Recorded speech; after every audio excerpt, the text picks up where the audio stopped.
Bismillahirrahmanirrahim. Asyhadu an la ilaha illallah, asyhadu anna Muhammadan abduhu wa rasuluh, la nabiyya ba'da. Rabbi shrah li sadri wa yassir li amri wahlul 'uqdatam min lisani yafqahul qawli. Assalamualaikum warahmatullahi wabarakatuh. Kembali lagi di NOP Nasyiah on Podcast bersama saya. Kali ini pertama kali kita bertemu, Andina Nurul Wahidah, dan alhamdulillah senang sekali hari ini kita sudah berjumpa dengan narasumber kita, Ustadz Hermanto MPDI. Beliau ini merupakan dosen di Universitas Muhammadiyah Pontianak dan juga sekaligus anggota Majelis Tabligh di pimpinan wilayah Muhammadiyah Kalimantan Barat. Apa kabar Ustadz? Alhamdulillah baik. Ya, alhamdulillah Ustadz ya. Hari ini insya Allah kita akan sharing-sharing mengenai tema yang sedang kita jalani saat ini, di mana kita sedang melewati bulan awal Zulhijjah, bulan-bulan yang salah satu bulan yang sangat dimuliakan oleh Allah, dan kita akan bahas tema terkait apa saja sih amalan-amalan sunnah sebelum dan pasca Idul Adha. Nah, kira-kira seperti itu Ustadz. Mungkin boleh pengantarnya sedikit tentang apa saja amalan-amalan sunnah yang bisa dikerjakan sebelum Idul Adha dan juga sesudahnya. Silakan Ustaz. Baik, bismillahirrahmanirrahim. Alhamdulillah wassalatu wassalamu ala Rasulillah wa ala alihi wa sahbihi wa man wala ma ba'du. Tentu semenjak masuknya 1 Zulhijjah, ya, timbulnya hilal 1 Zulhijjah yang lalu, kita sudah masuk pada musim-musim yang mana apapun amal kebaikan secara umum yang kita lakukan pada ashril awail, ya. Jadi kalau bahasa para ulama itu ashril awail, 10 awal Zulhijjah ini pahalanya di sisi Allah Subhanahu wa taala itu sangat besar, ya. Jadi bahkan Allah Subhanahu wa taala mengkhususkan qasamnya, sumpahnya terhadap 10 awal Zulhijjah ini, walaupun terjadi perselisihan para ulama di dalam surah Al-Fajr itu walayalin ashr, itu maknanya adalah demi malam-malam 10 itu adalah ashrul awail min Zulhijjah. Sebahagian besar ulama memahamkan itu. Sebagian yang lain mengatakan itu ashrul awakhir min Ramadan, ya. Ala kulli hal, banyak hadis-hadis yang lain juga yang mana Rasulullah sallallahu alaihi wasallam mengabarkan tentang keutamaan ashril awail min Zulhijjah ini, yakni 10 awal Zulhijjah ini. Yang pertama, saya ingin menggarisbawahi bahwa bagi sesiapa saja yang berkehendak ingin berkurban, ya, sudah ada niat ingin berkurban di 10 Zulhijjah nanti, atau hari Nahar, kita kenal hari Nahar, disebut hari Nahar karena di situ hari penyembelihan, ya. Maka kata Rasulullah SAW, dia sudah memulai ibadahnya itu, ibadah kurbannya mulai dari terbit mentari dan masuknya hilal atau munculnya hilal 1 Zulhijjah kemarin, ya. Ya, itu sudah tidak boleh memotong rambut, tidak boleh memotong kukunya dan segala macam bulu yang tumbuh di tubuhnya itu tidak boleh. Ini sebagai bentuk inqiyad. Inqiyad itu adalah ketaatan lahir dan batin bagi siapa saja yang berhajat atau berniat atau berkehendak ingin berkurban. Nah, barang siapa yang lupa atau tidak tahu, mudah-mudahan setelah mendengarkan podcast ini jadi tahu, ya. Kemudian yang kedua yaitu berpuasa. Berpuasa di 10 Zulhijjah ini boleh full, ya, sampai tanggal 9, ya, nanti tentunya tanggal 10 dan tidak boleh berpuasa lagi, ya. Nah, ini pahalanya sangat besar sekali. Kata Rasulullah SAW, melebihi orang berjihad di fisabilillah. Jadi bahkan orang berjihad saja itu pahalanya kalah, ya, atau lebih besar pahala dan keutamaannya. Ya, ini keutamaan bulan Zulhijjah ini. Kecuali kata Rasulullah, man kharaja bi nafsihi wa malihi. Ya. Jadi kecuali barang siapa yang keluar dengan jiwa dan hartanya tetapi tidak kembali lagi. Artinya dia meninggal di medan jihad, hartanya tidak kembali, jiwanya tidak kembali, baru bisa menyamai atau melebihi pahala orang yang beribadah di awal Zulhijjah ini. Nah, ini diantaranya, ya. Dan ada lagi sunnah yang lupa kita dan jarang kita lakukan, yakni takbir secara mutlak. Sebenarnya takbir itu masuk 1 Zulhijjah itu sudah boleh kita lakukan, ya. Nah, itu sementara, ya. Baik, terima kasih Ustadz ya. Itu ada tiga amalan sebelum Idul Adha. Yang pertama tadi tidak boleh memotong kuku. Nah, ini menarik sekali ya Ustadz ya. Tidak boleh memotong kuku. Ini kuku siapa nih? Nah, kadang masih ada yang bertanya. Kuku hewan kurbannya atau mungkin bisa dijelaskan sedikit lagi tentang bagaimana asbab dari turunnya perintah tersebut. Para ulama mengomentari tentang perihal hadis ini, itu adalah sahibul kurban, bukan yang dikurbankan. Ini jadi para ulama mengomentari maksud yang tidak boleh dipotong kukunya itu adalah sahibul kurban, yaitu orang yang berkeinginan untuk berkurban, ya. Jadi bukan binatang yang dikurbankan. Sebagian ulama mengungkapkan apa hikmahnya agar di akhirat nanti lebih banyak anggota tubuh kita yang tidak tersentuh api neraka jahanam. Oh, Masya Allah. Nah, ini disamakan dengan orang yang sedang dalam keadaan berihram. Ketika dia sudah niat berihram, seluruh apa yang ada di tubuhnya itu tidak boleh dipotong dan rambutnya tidak boleh dipotong kecuali setelah tahallul. Nah, ini disamakan, bukan dikiaskan ya.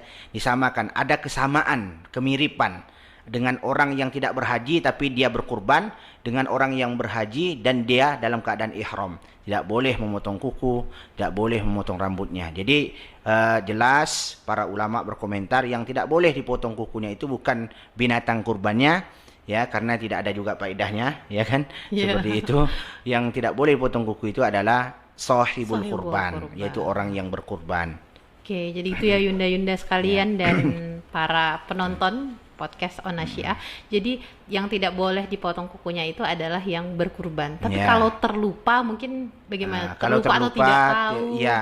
Tidak dihukumi, rufi'al qalam, ya, terangkat kolam, ya. Sama dengan orang yang sedang ihram lupa dia, ya kan, motong kukunya tidak kena dam, ya. Jadi lupa dia motong kuku tidak kena dam, atau karena jahil tidak tahuan tidak kena dam, kecuali dengan sengaja. Dengan sengaja dan atau terpaksa itu kena dam. Terpaksa dia motong kuku, dia kena dam. Orang yang sahibul kurban atau berkehendak ingin kurban juga seperti itu. Kalau lupa, insya Allah tidak mengapa. Pun kata para ulama, larangan ini adalah makruh litanzih, yaitu bukan keharaman tapi makruh untuk kesucian, ya. Nah, seperti itu. Makruh untuk kesucian, supaya menambah pahala keimanan kita, khususnya bagi yang berkurban, karena tadi luar biasa ya Ustadz ya, pahalanya bahkan hampir disamakan dengan seperti orang yang sedang berhaji, ya Pak ya. Semoga Yunda-Yunda atau mungkin para penonton yang melaksanakan ibadah Idul Adha pada tahun ini terima Allah bedahnya dengan segala amalan sunnahnya, semoga kita bisa mendapat syafaat dari itu. Amin. Itu yang tadi soal memotong kuku. Selain itu juga tadi Ustadz sempat menyinggung tentang puasa sampai tanggal 9, tanggal 10-nya udah nggak boleh.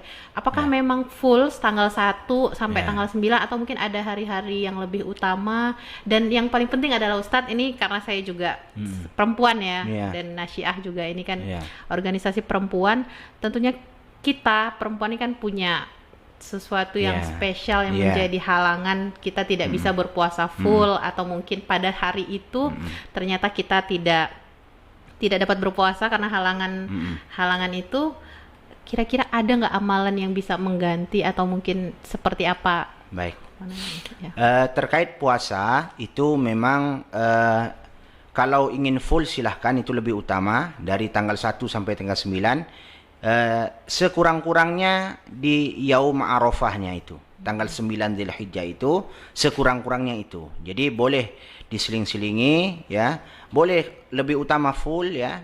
Nah, itu sekurang-kurangnya kita di yaum Arafah karena fadilahnya sangat besar, ya. diampuni dosa-dosa kita tahun yang lalu dan tahun akan datang. Untuk yang 9 Zulhijjah tadi ya 9 Ustaz ya. Zulhijjah itu. Oh, iya. Tetapi sebelumnya tanggal 1 sampai 8 itu juga memiliki keutamaan besar bagi yang berpuasa. Besar sekali keutamaannya. Ya, jadi boleh kita seling-selingi, boleh kita berpuasa terus-menerus. Kalau tidak terbiasa, silahkan diseling-selingi, ya. Nah, terkait perempuan yang memiliki kekhususan, ya, misalnya dia tidak boleh menjalankan ibadah pada waktu itu dikarenakan faktor kewanitaannya, ya, maka dia bisa menghidupkan amalan-amalan lain seperti bersodakoh, ya, kemudian mungkin menghadiri majelis ilmu. Nah, ini apa yang dilakukan oleh Ayunda ini jangan dikira tidak dipandang dan tidak dilipat gandakan di sisi Allah, karena menebarkan ilmu yang bermanfaat itu juga merupakan amal soleh. Nah, tentu berbeda pahalanya amal soleh menebarkan ilmu melalui podcast ini kita lakukan di awal Zulhijjah ini, ya, dengan di hari-hari lain.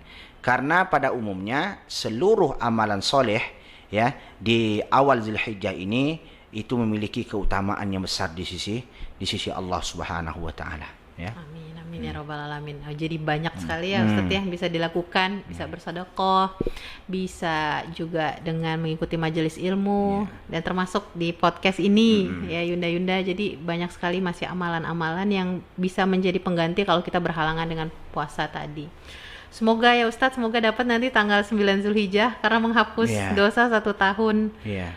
Lalu yang paling menarik poinnya adalah sebelum itu ada disebut takbir. Nah, ini saya baru dengar nih Ustadz.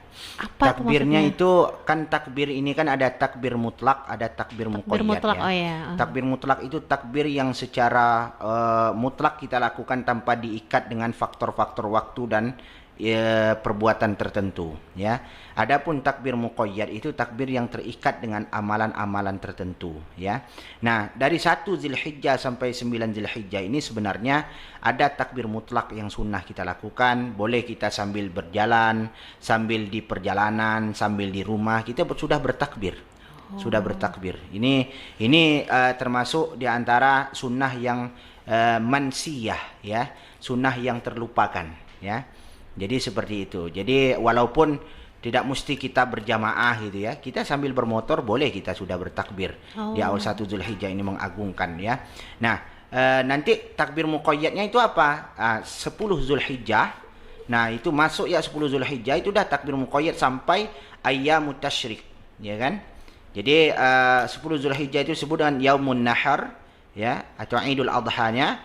11, 12, 13 itu ayyamut tasyriknya, ya. Ayyamut tasyrik ini 13 Zulhijjah itu sudah berakhir, ya, setelah sholat asar sampai menjelang maghrib. Nah, itu sudah penghujung kita bertakbir dan menyembelih hewan kurban, ya. Nanti udah masuk maghrib itu kan udah masuk tanggal 14 itu ndak ada syariatkan lagi kita bertakbir, ya. Nah, itu semuanya takbir muqayyad, ya. Bahkan setelah sholat para ulama mengatakan diutamakan dia bertakbir di situ. Setelah sholat 5 waktu itu di ayyamut tasyrik itu diutamakan dia bertakbir, ya. Nah, termasuklah orang-orang yang berjamaah, yang jamaah haji, dia disunnahkan bertakbir pada tanggal 10 setelah melempar jumrah Aqabah, ya. Dia disunnahkan bertakbir dan sampai tanggal 13 sampai menjelang maghrib, ya. Malam tanggal 14 Zulhijjah baru berhenti. Nah, kita pun seperti itu. Itu takbir muqayyad namanya.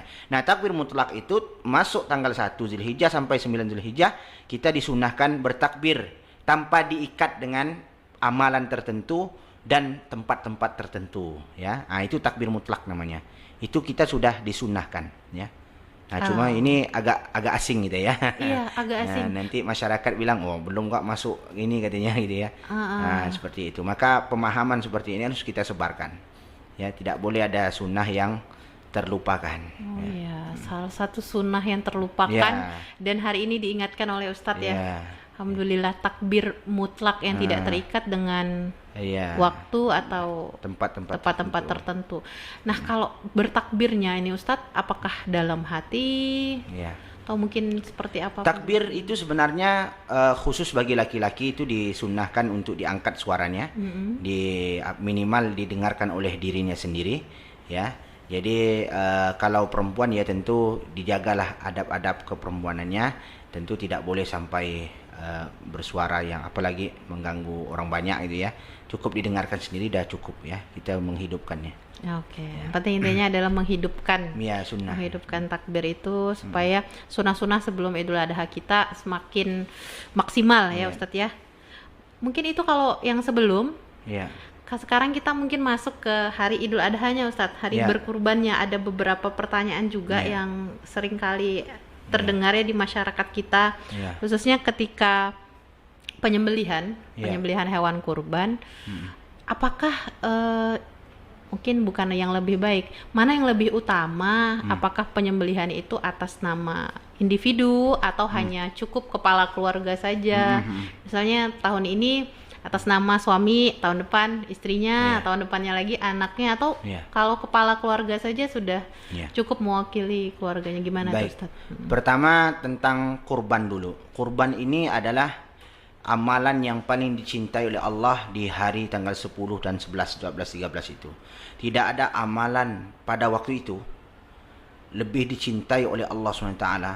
Seluruh amalan apapun yang kita lakukan pada tanggal 10, 11, 12, 13 itu, tidak ada amalan yang paling dicintai oleh Allah pada waktu itu min iraqatid dam. Ya, ketimbang kita menyembelih hewan kurban. Itu yang paling dicintai oleh Allah. Kalau ditanya apa amalan yang paling dicintai oleh Allah pada tanggal 10, ya, tentu setelah sholat Idnya, ya, tanggal 11 dan tanggal 12, tanggal 13 itu adalah menyembelih hewan kurban. Nah, terkait menyembelih hewan kurban ini, tentu kita melihat contoh dari Rasulullah Sallallahu Alaihi Wasallam. Jadi Rasulullah SAW itu dikabarkan dhaha Rasulullah Sallallahu Alaihi Wasallam bikabshaini amlahaini aqranain. Rasulullah SAW itu berkurban, ya, beliau menyembelih kabshain, yakni domba laki-laki, ya. Nah ini kata para ulama mengisyaratkan lebih afdal yang laki-laki, tapi tidak mengapa yang perempuan. Nah, tidak mengapa, tidak ada ininya. Tapi lebih afdal memang laki-laki yang berwarna putih cemerlang. Amlaha ini itu domba itu berwarna putih bersih. Ada yang mengatakan putih dicampur hitam kulitnya, tapi hitamnya lebih sedikit, lebih banyak putihnya. Ada juga mengatakan putih semuanya. Dan akronain, cukup umurnya, ya kan? Nah seperti itu. Nah Rasulullah SAW menyembelih hewan kurban itu atas nama beliau dan keluarga.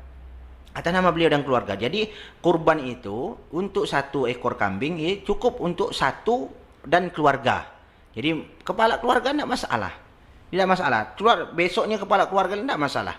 Karena tidak pernah kita dengarkan ibunda-ibunda kita, yakni ibunda-ibunda kita yaitu istri-istri Rasulullah SAW itu berkurban atas nama dirinya sendiri. Kenapa? Karena kurbannya istri-istri beliau itu sudah include. Karena ketika Rasulullah SAW itu menyembelih kurban, sama wa kabbar, beliau menyebut nama Allah, karena menyebut nama Allah ini merupakan syarat halalnya daging yang kita sembelih. Kalau tidak sebut nama Allah itu haram jadinya. Haram bukan karena zat dagingnya, tapi karena sebabnya, ya kan? Sama wa kabbar, beliau menyebut nama Allah dan bertakbir, dan kemudian mengatakan min Muhammad wa ali Muhammad, dari Muhammad SAW dan keluarga Muhammad SAW. Yang satunya lagi disembelih dari Muhammad dan umat Muhammad SAW, yaitu yang tidak mampu berkurban sudah diwakilkan kurbannya oleh Rasulullah SAW. Ya seperti itu. Oke, terjawab tuntas ya Ustadz ya. Jadi pakai nama kepala keluarga saja pun itu sudah include di dalamnya istri dan anak-anaknya. Baik Ustadz, sekarang masuk tadi udah sebelum, saat, nah itu terakhir pasca Idul Adha. Nah kita takutnya euforia lalu terlupa. Ada nggak amalan-amalan sunnah juga yang dianjurkan setelah kita Idul Adha, khususnya untuk mungkin bagi yunda-yunda yang berkurban gitu? Ya, sebetulnya begini,